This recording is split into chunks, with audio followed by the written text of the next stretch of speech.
Oh, hello. Did not see you there. My name is Classy Gamer, and I am here bringing you a review of Kingdom Hearts 3D, or Dream Drop Distance if you prefer. Now, this game is the most recent in the Kingdom Hearts franchise. It comes between the, not the latest, but the chronologically latest, the former chronologically latest game, Kingdom Hearts 2, and the upcoming game, Kingdom Hearts 3. It is a blend in style of Kingdom Hearts 2 and Kingdom Hearts Birth by Sleep, which was for the PlayStation Portal. Now, this blending is fairly fresh. It takes the best parts from each game. The only problem is that it then adds in all sorts of things that don't need to be in there. Take, for example, the flow motion.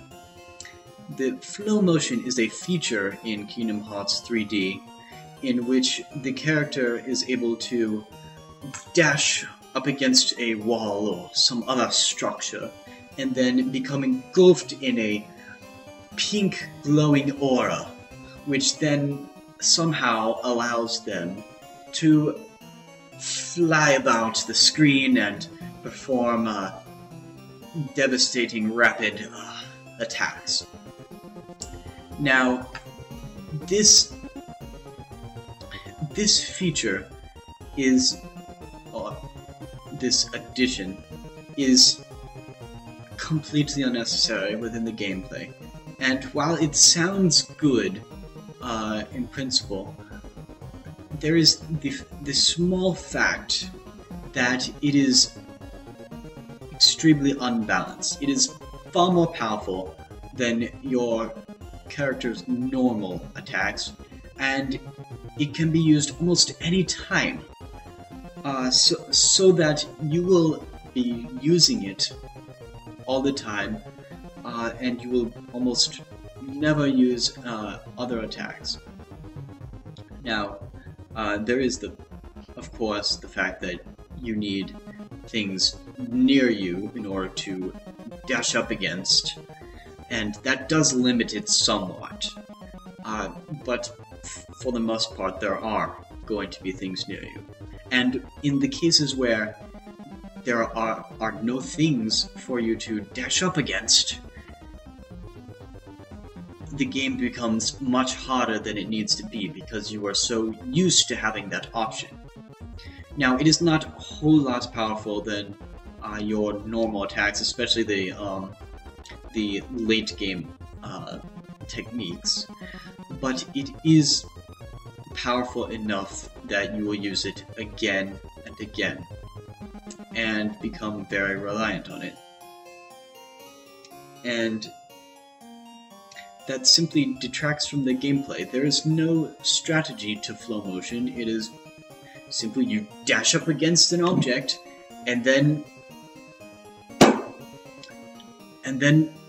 smash your foes. There's nothing more to it. Now, another thing that this game added was the ability to perform reality shifts. Reality shift is somewhat difficult to define, and that alone contributes to its extraneousness. It is a technique which you may use either in certain places with certain objects or on foes who are weakened sufficiently. And what the reality shift does differs depending on which world you are in, which is actually rather creative. The reality shifts themselves are very well thought out, and they fit their world's theme, and they're very creative, and they're quite useful and powerful. They are capable of hitting multiple foes, even if you only target one foe, and that is a great asset that makes them much more useful for the amount of the limitations that are placed on their usage. But I feel that they did not add a whole lot to the gameplay. It was not needed. It is totally extraneous.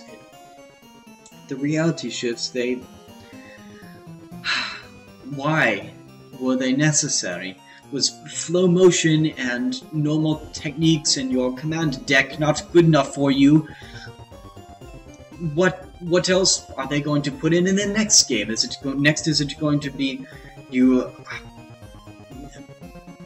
gain the ability to shoot lasers from your forehead? Now,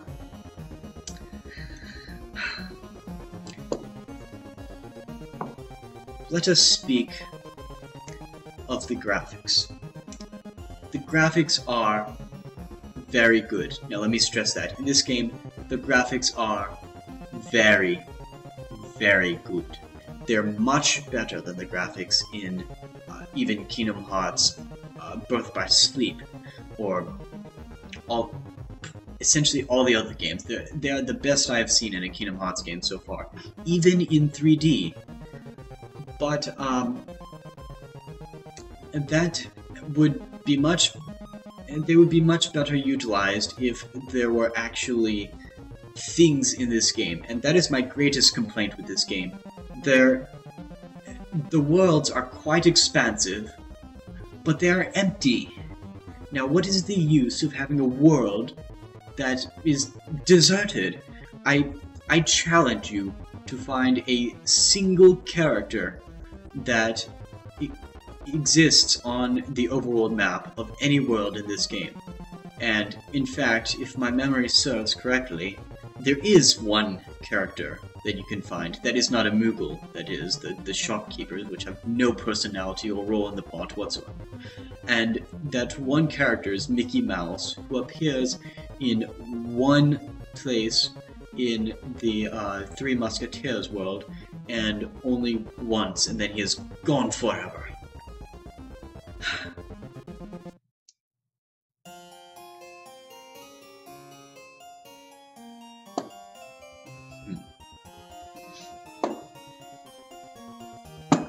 Salt. Now, let me stress again that the graphics are very good, and they do look quite amazing. What is there is quite amazing. The cutscenes are very, very good, and if only for that, this game is worth looking at. I would not normally judge a game by its graphics. I have much higher standards than that. But this game is worth looking at for its graphics. Or at least renting, or looking at on YouTube. Now, next let us talk about the sound. The sound effects, first of all, they fit the mood quite well. The Disney meshing with Final Fantasy and World Ends With You, they fit that quite well. That theme. They're cartoony while being appropriate for the moment. The soundtrack, on the other hand, is much more lackluster. I do not remember a single track which I liked in this game, aside from the ones that were taken from other Kingdom Hearts games. Now, that is not to say the sound is bad, but it is rather, as I said, lackluster. There was little passion put into it. And I found myself often playing my game with the sound turned off, because I did not want to hear what was coming out of the speaker. Now, the voice acting, on the other hand. Voice acting is excellent. At least for Kingdom Hearts standards. it is much better than the other games in the series. Granted, the other games did get a little bit better as it went on, but this game is a great leap forward in terms of voice acting. You can tell that the voice actors did believe they were the characters, they did feel the emotions of the characters, and they did try to convey those emotions to you. But unfortunately, that is the only very good thing about the sound. Now, let us discuss the story. Oh boy.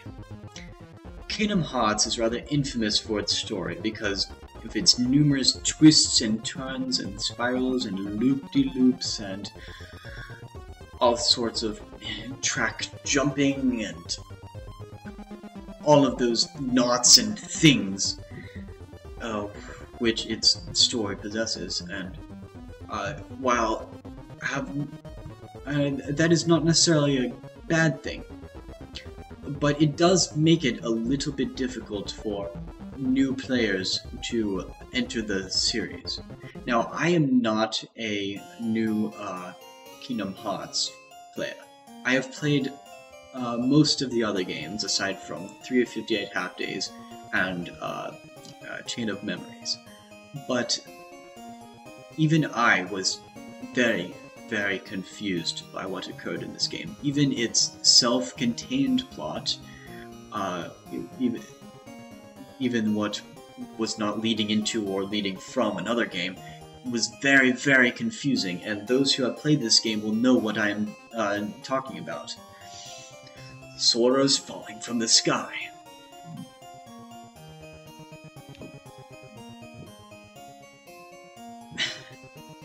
And another complaint I have about the story is that it is strange to say, but it is almost not even present until the player reaches the last world.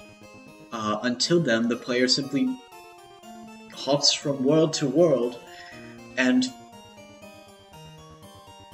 solves problems in those worlds. They have absolutely nothing to do with the rest of the game.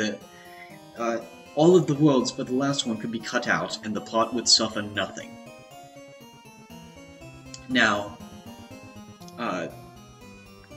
the plot of the last world, I suppose, is, as I said, complex, but it is a good plot. It sets up Kingdom Hearts 3, which I believe is coming, rather well.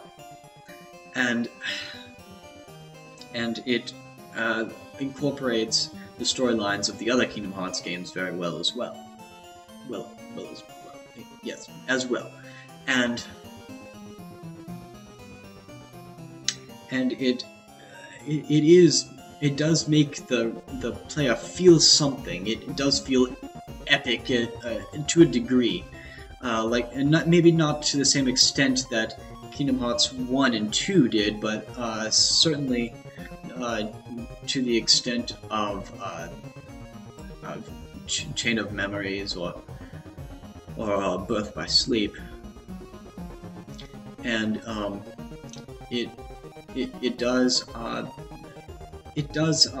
have some feeling put into it. Now, in terms of identity, it is too stuck between Kingdom Hearts 2 and 3, really, to have its own conflict and resolution and all those things. It doesn't quite know what it is doing aside from setting up for Kingdom Hearts 3, and that is a flaw. But the plot is decent, if confusing. Sora's raining from the sky. Now, I believe that about covers this game.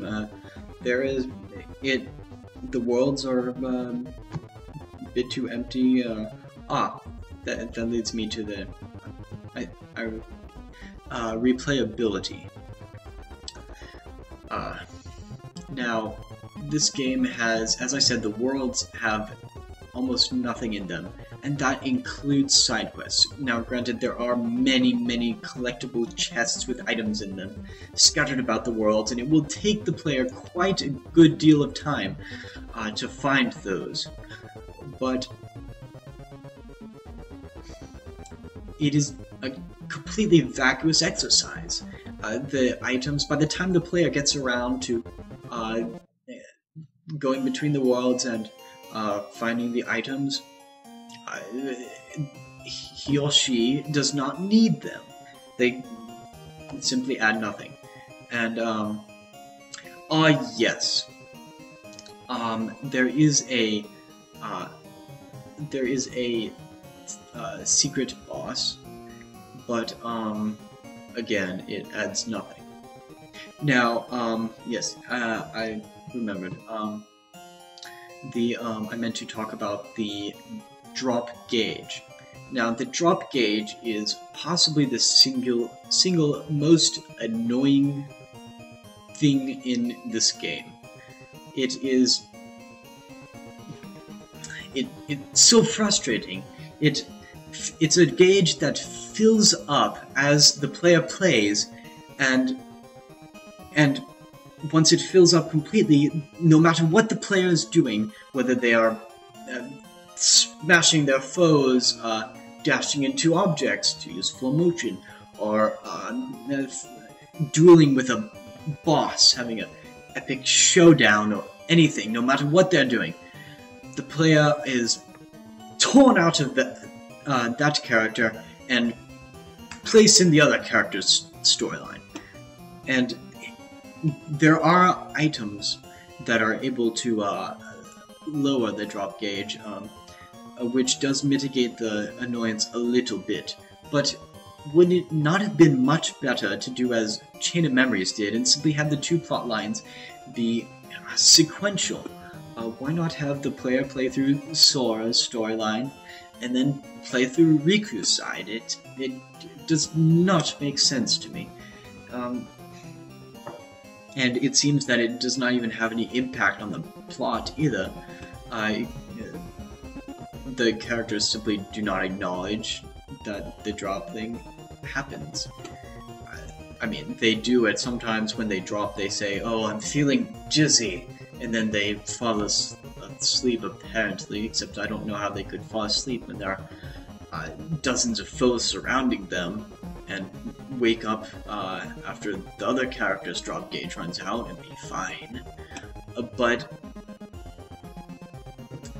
other than that, those could easily be taken out, and they would have no impact on the plot whatsoever. Like, I simply do not understand why Square Enix and or Disney took that route. Why would they do that? It does not make sense. Now, okay, when I said that the drop gauge was the most annoying thing in the game, I admit I lied. There is a thing called the Dream Eaters, or spirits to be more exact. The Dream Eaters can be good or evil. The evil ones are your foes, and they replace the unversed and the heartless and the nobodies from the previous games. But it is these spirits, which are the good kind of Dream Eater, that are your allies, and they aid you in battle. It is these which I wish to discuss. They require entirely too much care. The player will find him or herself taking hours out of the game experience to go into his or her menu and enter the world of the spirits, so to speak, and coddle and pet and play with and pet and feed and pet these spirits. And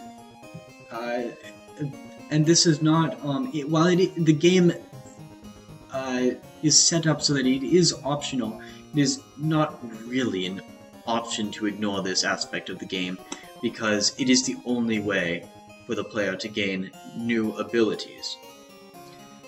And it is tedious, tedious, tedious.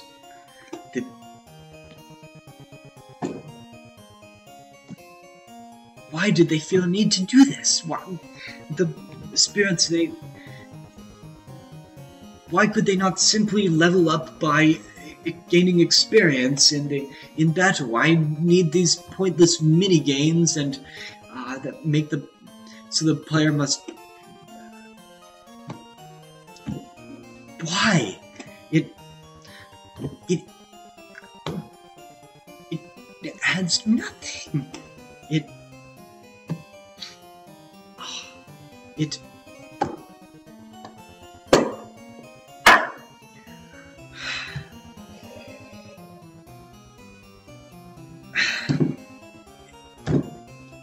This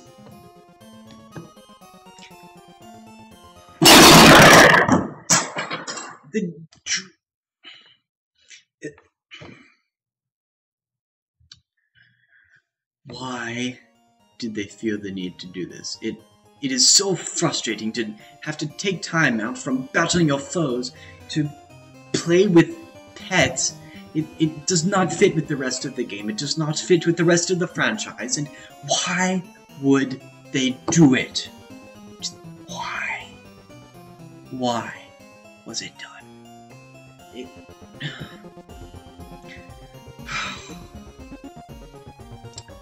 Now, I understand that they may have been attempting to benefit from the popularity of recent monster catching and training games, or even pet simulation games, such as Pokemon and Nintendogs, but that simply does not fit with Kingdom Hearts. It makes no sense.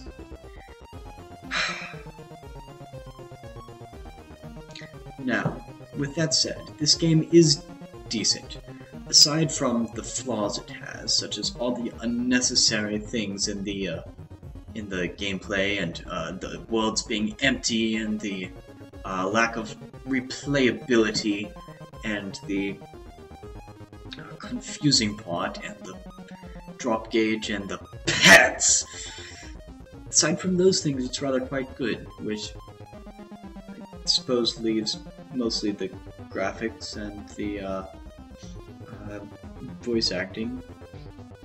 But those other things are not bad. They're just decent. I would recommend this game to Kingdom Hearts fans only. Anyone else will be not only confused by the plot, but find the gameplay changes, all the things it has accumulated, rather complex to work with. And I would also recommend it only to people who have at least had some experience with Birth by Sleep, because